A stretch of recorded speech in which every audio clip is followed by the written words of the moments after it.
సాయుధ్య స్థితిని ఎలా పొందుతాడు? ఈ శరీరము దానికి కారణమైంది. ఇంత గొప్ప శరీరాన్ని ఇచ్చినటువంటి తల్లిదండ్రుల యొక్క రుణం తీర్చుకోవాలి. ఎలా తీర్చుకోవాలి అంటే, నాన్నగారికి కాళ్ళు పట్టి అమ్మకి కాళ్ళు పట్టి అని మాత్రమే కాదు, తనకి వాళ్ళు శరీరం ఇచ్చి ఒక జీవుణ్ణి ఎలా ఉద్ధరించారో తాను కూడా వేరొక జీవుడికి శరీరాన్ని ఇవ్వాలి. అంటే తాను కూడా వివాహం చేసుకోవాలి. సంతానాన్ని పొందడానికి వివాహం ఎందుకండి? తనతో పాటు కలిసి జీవించడానికి అంగీకరించిన క్షేత్రము ద్వారా పొందితే సరిపోదా? అంటే ధర్మము ప్రధానమై ఉంటుంది. మీకు ముందే పురుషార్థముల గురించి చెప్పా. ధర్మబద్ధమైన కామం అయి ఉండాలి. ధర్మం అన్న చట్టంలోకి ఇమడాలి కామం. అందుకని ఇప్పుడు వివాహ ప్రక్రియ ద్వారా ఒక స్త్రీని స్వీకరిస్తున్నాడు. స్వీకరించి ఆమె యందు తన తేజస్సుని ఉంచి సంతానమును పొందుతున్నాడు. ఇప్పుడు వేరొక జీవుడికి శరీరం ఇచ్చాడు. ఇప్పుడు తన తండ్రి తనకు శరీరం ఇచ్చినట్టే తాను కూడా వేరొక జీవుడికి శరీరం ఇచ్చి ఆయన పాపం పోగొట్టుకోవడానికి పుణ్యం చేసుకోవడానికి అవకాశాన్ని కల్పించాడు. అలా కల్పించినటువంటి కారణం చేత పితృరుణం తీరుతోంది. పితృరుణం తీరాలి అంటే వివాహము ఉండి తీరాలి. వివాహము చేసుకోకపోతే పితృరుణం తీరదు. పితృరుణం తీరకపోతే ఒక్క వివాహం చేసుకోని వాడు ఒక్కడే బాధపడతాడని మీరు అనుకుంటున్నారేమో. కాదు, అది పరమ ముఖ్యమైనటువంటి విషయం. కాబట్టి అసలు ఒక జీవుడు పాపపుణ్యములను సంతరించుకోవడానికి, అంటే పాపం పోగొట్టుకోవడానికి పుణ్యం చేసుకోవడానికి వేరొక జీవుడికి అవకాశం కల్పించడానికి ఇష్టపడని రీతిలో బ్రతికేటటువంటి వ్యక్తిని కన్నాడు కనుక, అంటే తాను వివాహం చేసుకోడు కనుక, తాను వేరొకరిని పొందడు కనుక సంతానంగా, అటువంటి కొడుకుని కన్నందుకు పెళ్లి చేసుకోకుండా సన్యాసము తీసుకోకుండా ఉండిపోతే, అలాంటి పిల్లవాణ్ణి కన్నందుకు ఆ తల్లిదండ్రుల్ని ఉత్తీర్ణుల్ని చెయ్యకుండా వాళ్ళు ఎంత తపస్సు చేసినా తలక్రిందులుగా వేలాడతీస్తారు అని మహాభారతం ఆదిపర్వంలో ప్రతిపాదింపబడింది. జరత్కారు ఉపాఖ్యానం చదవండి. జరత్కారు యొక్క తల్లిదండ్రుల్ని వాళ్ళ వంశంలో వాళ్ళందరినీ తిరగేసి కట్టేశారు. ఇక తాడు ఆఖరి చివరకు వచ్చేసింది, ఎలకలు కొరుకుతున్నాయి. అడిగాడు జరత్కారు, ఎందుకు మీరు ఇలా వేలాడుతున్నారు, ఎవరు మీరని అడిగారు. మా వంశంలో ఒకడు పుట్టాడు, వాడు శాస్త్ర విరుద్ధంగా బ్రతుకుతున్నాడు, వాడు పెళ్లి చేసుకోలేదు, వాడి పేరు జరత్కారు. వాడు పెళ్లి చేసుకోలేదు కాబట్టి, ఒక జీవుడికి శరీరాన్ని ఇవ్వడానికి వాడు అంగీకరించలేదు కాబట్టి, వివాహం చేసుకుని ధర్మబద్ధమైన సంతానమును పొందలేదు కనుక అటువంటి బిడ్డణ్ణి కన్నాం కాబట్టి మమ్మల్ని తిరగేసి కట్టేశారు అన్నారు. అప్పుడు ఆయన అన్నాడు, నేనే ఆ జరత్కారు, మీరింత బాధపడుతున్నారని నాకు ఈ విషయం తెలియలేదు, నేను వివాహం చేసుకుంటాను, నా పేరు కలిగినటువంటి పిల్ల కనపడితే చేసుకుంటానన్నాడు. అప్పుడు మహానుభావుడు వాసుకి తన చెల్లెలైన జరత్కారుని తీసుకొచ్చి వివాహం చేశాడు అని జరత్కారోపాఖ్యానం ఆదిపర్వంలో మీకు కనపడుతుంది. భారతం పంచమ వేదం. అంటే వివాహ ప్రక్రియలో తాను సంతానమును పొందితే తప్ప పితృరుణం నుంచి విముక్తి కాడు. 2, అలా సంతానాన్ని కొడుకు పొందకుండా సన్యాసాశ్రమ స్వీకారము చెయ్యకుండా పెళ్ళి చేసుకోకుండా బ్రహ్మచర్యంలో ఉండిపోతే అటువంటి వాణ్ణి కన్న తల్లిదండ్రులు కూడా ఉత్తమ లోకములు పొందరు అని భారతం ప్రతిపాదన చేస్తోంది. కాబట్టి వివాహం అనేటటువంటి దానికి ఎంత ప్రశస్తి ఉందో, వివాహం అనేటటువంటి సంస్కారము ఎంత ప్రధానమైన సంస్కారమో మనకు అర్థమవుతుంది. పితృరుణం తీర్చుకోవాలి అంటే వివాహం చేసుకుని తీరాలి. ఋషులు నిస్వార్థంగా మనకి వాంగ్మయాన్ని ఇచ్చారు. ఋషి రుణం తీర్చుకోవాలి అంటే బ్రహ్మచర్యాశ్రమంలో వేదాధ్యయనం చేస్తాడు. లేదు, శ్రీరామాయణం వేదోపబృంహణం, మహాభారతం పంచమ వేదం.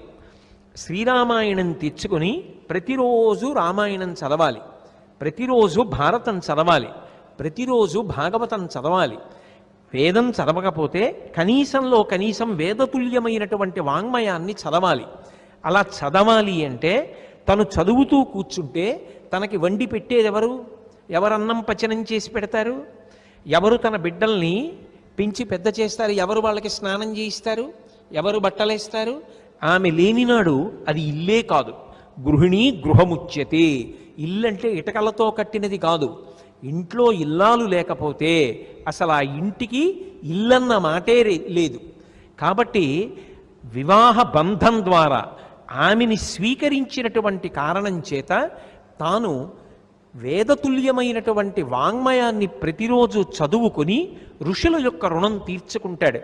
అంత నిస్వార్థపరులై జాతి హితం కోసం మనుష్య జాతి తరించాలని వాల్మీకి మహర్షి రామాయణాన్ని ఇచ్చారు. మహానుభావుడు వ్యాసుడు భారతాన్ని ఇచ్చాడు. ఎప్పుడు ఎక్కడ ప్రవచనం చేసినా సాధారణంగా వ్యాసుడికి వాల్మీకి నమస్కరించకుండా ప్రవచనం చెయ్యరు.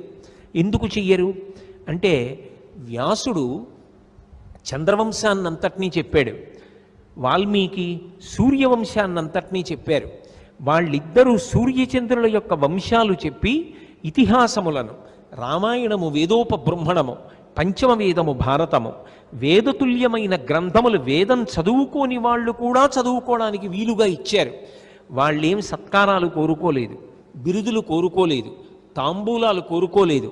వాళ్ళు కోరుకున్నది ఏమిటంటే మా జాతి హితం కోసం మేము ఇస్తున్నాం ఈ గ్రంథాలు, చదువుకుని మనుష్య జాతి ఉద్ధరణ పొందాలి అని కోరుకున్నారు. అటువంటి ఋషిప్రోక్తమైన వాంగ్మయాన్ని చదువుకోవాలి అంటే వివాహ సంస్కారమును పొంది భార్యని స్వీకరించాలి, ధర్మపత్నిని స్వీకరించాలి. అలా స్వీకరిస్తే ఆమె ఇతర వ్యవహారములను నిర్వహిస్తున్న తాను ఋషి రుణం తీర్చుకోగలుగుతాడు. ఆయనని అనుగమించిన కారణం చేత ఆమె కూడా తరించిపోతుంది, ఋషి రుణాన్ని తీర్చుకుంటాడు. మూడవది దేవరుణం. దేవతలు శరీరమునందు ఆవహించి ఉంటారు. దేవతల యొక్క అనుగ్రహం చేతనే వర్షములు పడుతున్నాయి, దేవతల అనుగ్రహం చేతనే పంటలు పండుతున్నాయి, దేవతల యొక్క అనుగ్రహం చేతనే తిన్నది జీర్ణమవుతోంది, దేవతానుగ్రహం చేతనే ధారణయందు చదువుకున్నవన్నీ కూడా నిలబడుతున్నాయి. అటువంటి దేవతలకు ప్రత్యుపకారము చెయ్యడము అన్న మాటకు అర్థం కృతజ్ఞతావిష్కారం చెయ్యాలి. ఎలా కృతజ్ఞత చెప్తావు అంటే యజ్ఞయాగాది క్రతువులు చెయ్యాలి. ఆ యజ్ఞయాగాది క్రతువులు చేస్తున్నప్పుడు స్వాహాకారంతో హవిస్సునివ్వాలి. అలా హవిస్సునివ్వాలి అంటే ధర్మపత్నితో కూడి ఉన్నవాడు ఎవరుంటాడో ఆయనకి మాత్రమే అధికారం ఉంటుంది. ధర్మపత్ని సమేతస్య అంటారు. పూర్వం క్షత్రియులకు, రాజులకు అనేక మంది భార్యలు ఉండేవారు. అంతమంది భార్యలున్నా ఎవరు యజ్ఞంలో తనతో పాటు పీటల మీద కూర్చుంటారో ఆమెని పత్ని అని పిలుస్తారు. ఆమె ధర్మాచరణమునకు ప్రధానమైనటువంటి ఉపకరణము. ఆమె లేనినాడు పురుషుడు ధర్మాచరణము చెయ్యలేడు. అందుకే ఆమె పేరు కామపత్ని కాదు, ఆమె ధర్మపత్ని. ధర్మపత్ని సమేతస్య అంటారు. ఇప్పుడు వివాహ సంస్కారము ద్వారా ఆ ధర్మపత్నిని స్వీకరించాడు. ఆ ధర్మపత్నిని స్వీకరించినటువంటి కారణం చేత ఈ 3 రుణములను తీర్చుకుంటున్నాడు. ఈ 3 రుణములు ఉండిపోయాయి అనుకోండి, రుణ విముక్తుడు కాలేదనుకోండి, ఆయనకి ఉన్నతమైనటువంటి లోకప్రాప్తి ఉండదు అని శాస్త్రవాక్కు. ఈ 3 రుణములను తీర్చుకోవాలి. ఈ 3 రుణములు తీర్చుకోవాలి అంటే వివాహము చేసుకుని గృహస్థాశ్రమంలోకి ప్రవేశించడం వినా ఇంకొక మార్గం ఉండదు. ఇప్పుడు వివాహమునకు ఎంత ప్రధానమైనటువంటి అవసరం ఉంటుంది అంటే అసలు ఆ వివాహము లేనినాడు ఈ 3 రుణములను తీర్చుకోలేడు. ఇక అర్థము. అర్థము అంటే కేవలముగా డబ్బు కాదు, సమస్త భోగ సంపత్తికి కలిపి అర్థము అని పేరు. భోగం అనుభవించడము అన్న మాటకు అర్థం కేవలముగా ఏదో డబ్బుంటే కాదు, ఒక్కొక్క వయస్సులో ఒక్కొక్కటి భోగం. మీరు ఇది బాగా జ్ఞాపకం పెట్టుకోవలసిన విషయం. చిన్నతనంలో బాగా చదువుకోవడం భోగం. ఒక వయసు వచ్చిన తరువాత భార్యని స్వీకరించడం సంతోషం, ఓ ఇల్లు కట్టుకోవడం సంతోషం. ఆ తరువాత పిల్లలు తొక్కని పక్క శుభ్రంగా ఇంట్లో ఉండడం సంతోషం. ఎన్నాళ్ళు పిల్లలు తొక్కని పక్క ఇంటికి సంతోషం? ఏదో ఒకనాడు పిల్లలు మంచం ఎక్కి ఆడి వేసిన తెల్ల దుప్పటి వాళ్ళ బురదకాళ్ళ మరకలైపోతే అది ఇంటికి పెద్ద అలంకారం. వాళ్ళు తొక్కని పక్క ఎందుకు పనికొస్తుంది? ఇంటికి బరువు అయిపోతుంది. ఎన్నాళ్ళు వేసినా పక్క అంత శుభ్రంగానే ఉంటే ఆ ఇంటికి అందమేది, ఆ దంపతులకు పరిపూర్ణత ఏది? పిల్లలు తొక్కిన పక్క. అర్థము అన్న మాటకు అర్థం ఒక వయసు వచ్చేటప్పటికి సంతానమును పొందాలి. ఒక వయసు వచ్చిన తరువాత వాళ్ళు వృద్ధిలోకి రావాలి. తానెంత కీర్తి సంపాదించుకున్నాడన్నది కాదు, తన బిడ్డలు ఎంత ధార్మికంగా బ్రతుకుతున్నారన్నది ప్రధానమవుతుంది. ఇంకొక వయసు వచ్చిన తరువాత తన కొడుకు భుజం మీద చెయ్యేసుకుని తాను నడుస్తున్నాడు, నా కొడుకు ఎప్పుడూ నాకు ఆసరాగా నిలబడతాడు, అది సంతోషం. ప్రాణోత్క్రమణం అవుతుంటే కొడుకు ఒళ్ళో తలపెట్టుకుని ప్రాణం విడిచిపెట్టడం భోగం. ప్రాణం విడిచిపెట్టిన తరువాత కొడుకు రుద్రభూమి యందు ఆనందహోమం చేస్తూ, నాన్నగారు ఇంకా ఈ శరీరాన్ని వదిలిపెట్టి వెళ్ళిపోండి, ఇది జరాభూయిష్టమైపోయింది, ఇది ఇంకా ఉపకరించదు నాన్నగారు, మీరు వేరొక ఉత్తమమైన శరీరాన్ని పొంది ఉత్తమ కర్మలు ఆచరించండి అని ప్రార్థన చేసి విడుదల చేస్తాడు. అది భోగం. ఒక్కొక్క వయస్సులో ఒక్కొక్క భోగం. అన్నిటికన్నా ప్రధానమైనటువంటి భోగోపకరణం ఇది సంతానం. సంతానము కలిగిన కారణం చేత మనిషి పూర్ణత్వాన్ని పొందుతాడు, గొప్ప ఊరట పొందుతాడు, నాకే నా బిడ్డలు ఉన్నారని ఒక గొప్ప ధైర్యాన్ని పొందుతాడు. అటువంటి సంతానమును పొందడం అంటే పురుషుడు ఎవరో ఒక స్త్రీ ద్వారా పొందడం కాదు, అటువైపు నుంచి ఇటువైపుకి అంతే. ఎలా పొందాలి అంటే ధర్మబద్ధంగా పొందాలి. ధర్మబద్ధంగా పొందాలి అంటే స్త్రీ పురుషుల మధ్య వివాహ సంస్కారం ఏర్పడాలి. వివాహ సంస్కారము ద్వారా వారిద్దరూ దంపతులు కావాలి. ఇప్పుడు ధర్మబద్ధమైనటువంటి పత్ని, ధర్మపత్ని, ఆమె రాశీభూతమైనటువంటి ధర్మస్వరూపం. అందుకే ధర్మపత్ని సమేతస్య. ఇప్పుడు ఏమైంది? ఆయన కామము ధర్మము చేత ముడిపడింది. ఒక వయసు వచ్చిన తరువాత లింగభేదం తెలుస్తుంది. పరమేశ్వరుడిచ్చినటువంటి వరం అర్ధనారీశ్వర తత్వంలో స్త్రీకి పురుషుని యందు, పురుషునికి స్త్రీ యందు అనురక్తి కలుగుతుంది. ఆ అనురక్తి కలిగినప్పుడు అది ధర్మము చేత సంస్కరింపబడాలి. అర్ధనారీశ్వర తత్వంలో స్త్రీకి పురుషుని యందు, పురుషునికి స్త్రీ యందు అనురక్తి కలుగుతుంది. ఆ అనురక్తి కలిగినప్పుడు అది ధర్మము చేత సంస్కరింపబడాలి, ధర్మచక్రమునందు ఇమడాలి.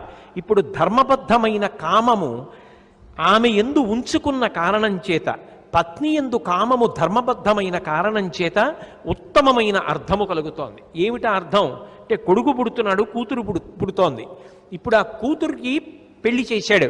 తాను తన ముందు 10 తరాలు, తన వెనక 10 తరాలు తరించాయి. కొడుకు పుట్టాడు.